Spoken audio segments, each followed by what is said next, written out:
توفیق عطا فرمائیں۔ عنوان تو ہمارا تقوی کے سلسلے میں تھا، لیکن مہینہ چل رہا ہے سفر کا۔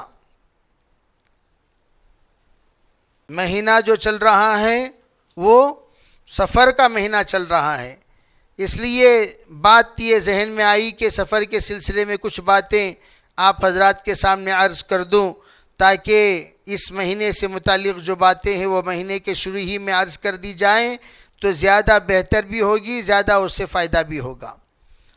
عام طور پر لوگ سفر کو منحوس سمجھتے ہیں، عام طور پر لوگ سفر کو منحوس سمجھتے ہیں، یوں کہتے ہیں ارے بھئی سفر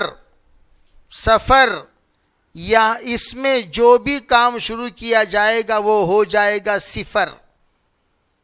سفر میں جو بھی کام شروع ہوگا وہ ہو جائے گا صفر، یہ کہتے ہیں۔ اور بعض لوگ محرم کے بارے میں کہتے ہیں محرم میں شادی مت کرو، سفر میں شادی مت کرو۔ جو ہمارا تقوی کا عنوان ہے، آپ کو یہ بات بتا دوں، بے تقوی کی اصل بنیاد کا صحیح عقیدہ، ایک آدمی بہت بڑا متقی ہے، گناہوں سے بچتا، عقیدہ خراب ہے، عقیدہ متقی بہت بڑا ہے، نظروں کی حفاظت کرتا ہے، زبان کی حفاظت کرتا ہے، کانوں کی حفاظت کرتا ہے، دل اور دماغ کی حفاظت کرتا ہے، لیکن عقیدہ اس کا خراب ہے، تو اس کی زندگی بھر کا تقوی نہیں بولیں گے، لقوہ بولیں گے۔ جیسے وداؤٹ ون ڈیجٹ کے بغیر 0 کا کوئی اعتبار نہیں، اسی طرح ایک اگر لگا دو تو ہر 0 کا اعتبار۔ ارے بھئی ہر 0 قیمت کو بڑھانے والا 0 بن جائے گا۔ 1 لگاؤ تو 10، 2 لگاؤ تو 100، 3 لگاؤ تو 1000، 4 لگاؤ تو 10,000، 5 لگاؤ تو لاکھ۔ ارے بھئی قیمت بڑھتی چلی جائے گی نہیں چلی جائے گی؟ ہر 0 کا مقام ہے، ہر 0 کا مرتبہ ہے۔ اسی طرح عقیدہ بگڑ گیا، جتنے بھی 0 لگا لو سب 0 بغیر عدد کے، سب 0 ہی 0 ہیں۔ اب عقیدے کی بگاڑ کیا؟ اگر سفر کے سلسلے میں کوئی عقیدہ رکھے، سفر منحوس ہے، سفر نحوست ہے، اس میں کوئی بھی اچھا کام نہیں کرنا چاہیے۔ بعض لوگ گھر نہیں بدلنا، گھر نہیں لینا، کاروبار نہیں بدلنا، کاروبار شروع نہیں کرنا، کوئی بھی فریج، واشنگ مشین گھر کو نہیں لینا، کپڑے نہیں لینا، سامانہ نہیں خریدنا، ایکسچینج آفر مت جاؤ۔ کیوں؟ کیوں اس سفر کو اس طریقے سے لوگ ڈرتے تھے؟ ارے بھئی سفر کو جو منحوس سمجھتے تھے یہ زمانے جاہلیت کے لوگ سمجھتے تھے۔ جیسے کہ محرم کے سلسلے میں نے بتایا، محرم 4 مہینے حرام محترم مہینے ہیں، ماہ محرم 4 مہینے ہیں، 1 رجب، ذی قعدہ، ذی الحجہ، محرم، یہ 3 مہینے تو لگاتار آتے ہیں۔ 1 مہینہ تو رجب پہلے آ گیا رمضان مبارک کے، یہ 3 مہینے جو لگاتار آتے ہیں، یہ 3 مہینوں میں لوگ کنگال ہو جاتے تھے، جیسے کرفیو کا سال کنگال۔ اسی طرح یہ 3 مہینے میں جو چیزاں ہی کھا کو سب چیزیں ختم، اس لیے کہ کاروبار نہیں ہوتا تھا 3 مہینے میں۔ بے سفر ہوگا تبھی تو کاروبار ہوگا۔ وہ 3 مہینے میں لوگ پورے کے پورے شکار نہیں کرتے تھے، لڑتے نہیں تھے، یہاں تک کہ چور چوری نہیں کرتا، ڈاکو ڈکیتی نہیں ڈالتا۔ اور بعض لوگ کیا کرتے تھے، 2 مہینہ برداشت کرتے، محرم جب آتا کہتے بھئی اس مرتبہ یہ مہینے کو سفر بنا لیں گے، آئندہ مہینے کو محرم بنا لیں گے، خود بخود مہینے کو بدل دیا کرتے تھے۔ انہوں خاندان والے مل کر طے کر لیتے 300، یہ مہینہ آپ کو محرم کا مہینہ بھئی، اچھا ٹھیک ہے، آئندہ مہینہ ہونا تو سفر کا مہینہ بنا لیں گے، اس طرح بدل دیا کرتے تھے۔ اور جس کی وجہ سے جو ہی سفر شروع ہوتا تو چور لوٹ مار لوگ سب کے سب آ کر گھروں کو آسانی سے لوٹ لیا کرتے تھے. کیوں؟ ارے بھائی جو لوگ کام کو نہیں گئے 3 مہینے سے، سفر کا مہینہ شروع ہوتے ہی سب کے سب کام کو چلے جاتے تھے اور دور دور جاتے. جب کام کو جاتے بھی بچوں کے ساتھ چلے جاتے، گھر بھی یہاں خالی رہتے تھے، تو چوروں کے لیے بہت آسان ہو جاتا تھا گھر کا لوٹنا. تو آ کر اتنا لوٹتے کہ گھر زیرو میں آ کر رک جاتا تھا، اتنا لوٹتے تھے. اور جو بھی نیا آدمی آتا اس گاؤں کو دیکھتا پورا گاؤں خالی خالی ہے. کیا قصہ نے سفر کا مہینہ کیوں خالی ہے؟ سب کام کو چلے گئے. اس لیے لوگ اس ویرانی کو دیکھ کر کہتے تھے کہ سفر کا مہینہ یہ آ کر منحوس مہینہ ہے. سفر کا مہینہ گھر کو خالی کرنے والا مہینہ ہے. سفر کا مہینہ گھر کو تباہ کرنے والا مہینہ ہے. سفر کا مہینہ انسان کو ذلیل کرنے والا مہینہ ہے. تو اس لیے سفر کے مہینے کے سلسلے میں لوگوں کے دماغوں میں یہ بات بیٹھ گئی یہ منحوس مہینہ ہے. اسلام جب آیا آپ نے فرمایا ولا سفر، سفر کا مہینہ کوئی چیز نہیں. سفر کے مہینے کو منحوس مت سمجھو. کیوں؟ ہر دن اللہ کا دن ہے، ہر مہینہ اللہ کا مہینہ ہے. ان عدت الشہور عند اللہ 12 شہرا، اللہ کے مہینے 12 مہینے ہیں. اسی لیے اسلامی مورخین نے سفر کے ساتھ مظفر کو جوڑا. السفر المظفر، کامیابی حاصل کرنے کا مہینہ. اور لوگ سفر میں شادی نہیں کرتے. علی اور حضرت فاطمہ کا نکاح سفر میں ہوا، اور حضرت علی اور حضرت فاطمہ کا نکاح پوری کائنات میں کامیاب نکاح کہلایا جاتا ہے. اور اس نکاح کی دعائیں دیتے ہیں، اللہ تمہیں ایسے خوش رکھے جیسے حضرت علی اور فاطمہ کو اللہ نے خوش رکھا.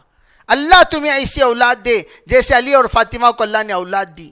اللہ تمہارے درمیان ایسی محبت ڈالے جیسے علی اور فاطمہ کے درمیان محبت ڈالی. اللہ تمہیں ایسی نعمتیں عطا فرمائے جیسے اللہ نے حضرت علی اور فاطمہ کو عطا فرمایا. تو حضرت علی اور فاطمہ کی زندگی کو نمونے کے طور پر ازدواجی زندگی میں پیش کی جاتی ہے. تو محرم میں بھی نکاحیں ہوئیں، سفر میں بھی نکاحیں ہوئیں، نکاحیں ہوتی تھیں. اب اس کا توڑ کیا؟ تقویٰ یہ ہے کہ ہمارے خاندان والے یہ نیت کرے کہ یہ رسم کو ختم کرنا ہے تو خاندانوں میں محرم میں سفر میں نکاح کرنا شروع کرو، نکاح کرو، تاکہ لوگوں کے دل اور دماغ میں یہ بات آئے. نہیں، باقاعدہ ایک نوجوان بسم اللہ نگر کا، اس نے آج سے تقریباً 10 سال پہلے جب بیان سنا، وہ کہنے لگا حضرت میں آ کر اپنا نکاح محرم کی 10ویں تاریخ کرنا چاہتا ہوں. میں نے کہا بڑی خوشی کی بات. کہا حضرت آپ ہی آ کر پڑھائیں گے؟ میں نے کہا بہت اچھی بات. تو اس بیچارے نے محرم کی 10ویں تاریخ کے اثر کے بعد نکاح رکھا، اور مغرب بعد جو افطاری کا ٹائم تھا اس ٹائم میں ولیمہ رکھا. حیرت میں آ گئے پورے لوگ، خاندان والے، ارے بھائی یہ کیا ہو رہا ہے؟ زندگی میں کبھی بھی ہم لوگ نہیں سنے کہ اس نے کہنے لگا میں رمضان مبارک میں نکاح کرنے کا بڑا شوق تھا، روزے کی حالت میں میرا نکاح ہو.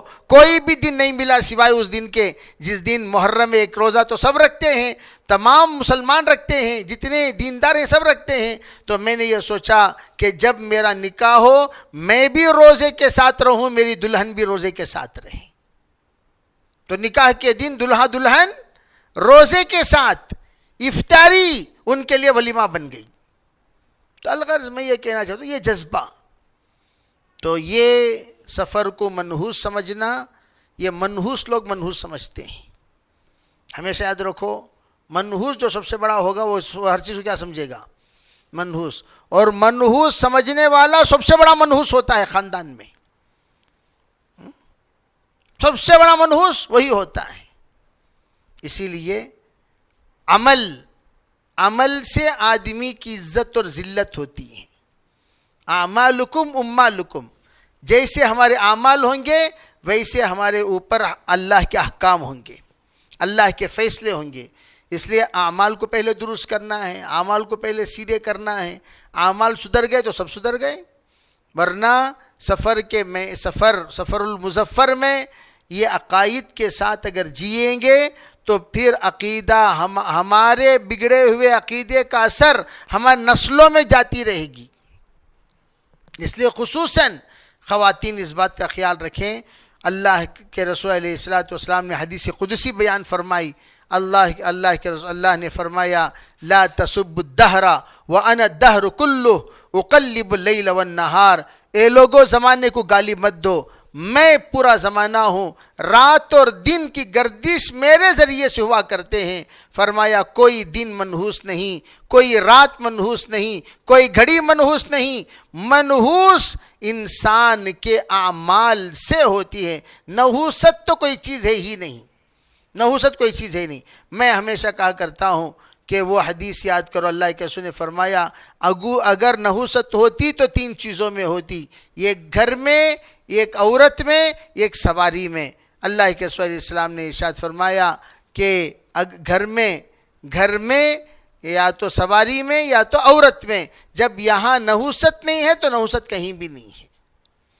جب ان تینوں میں نحوست نہیں، کہیں بھی نحوست نہیں. تو یہ کہنا کہ بلی آڑے آ گئی، گلاس گر گیا اور وہ ہو گیا، یہ ہو گیا، ایسا ہو گیا، ایسا ہرگز کام کو مت جاؤ جی، ایسا ہو رہا ویسا ہو رہا، یہ تمام چیزوں کی کوئی حیثیت نہیں. صرف اللہ کی ذات نفع نقصان کی ذات ہے، وہی مالک ہے، وہی کارساز ہے، سب کچھ کرنے والی ذات اللہ کی ہے. اللہ کے رسول علیہ الصلوۃ والسلام نے حجۃ الوداع کے موقع پر فرمایا ان رسوم الجاہلیہ تحت قدمی موضوعہ. تمام رسومات جاہلیت کو زمین کے نیچے رکھ کر میں روند رہا ہوں. حضرت نے اس کا خاتمہ فرما دیا تھا. اسی طرح آج بھی یوں کہا جائے گا، مطالبہ کیا جائے گا کہ ہم بھی اس کا خاتمہ کریں، پورے خاندان سے، پورے اپنے نسلوں سے انشاءاللہ نیت کر لیں گے. اللہ تعالیٰ اس کے خاتمے کی توفیق عطا فرمائے گا. اس لیے سفر کو نحوست سمجھنے کا خاتمہ کریں. انشاءاللہ ضروری باتیں آئندہ بھی عرض کی جائیں گی. اللہ تعالیٰ سے دعا ہے اللہ تعالیٰ ہمیں سریے کو عمل کرنے کی توفیق عطا فرمائے. لک الحمد ولک الشکر. اللہم صلی علی سیدنا محمد وعلی آل سیدنا محمد وبارک وسلم.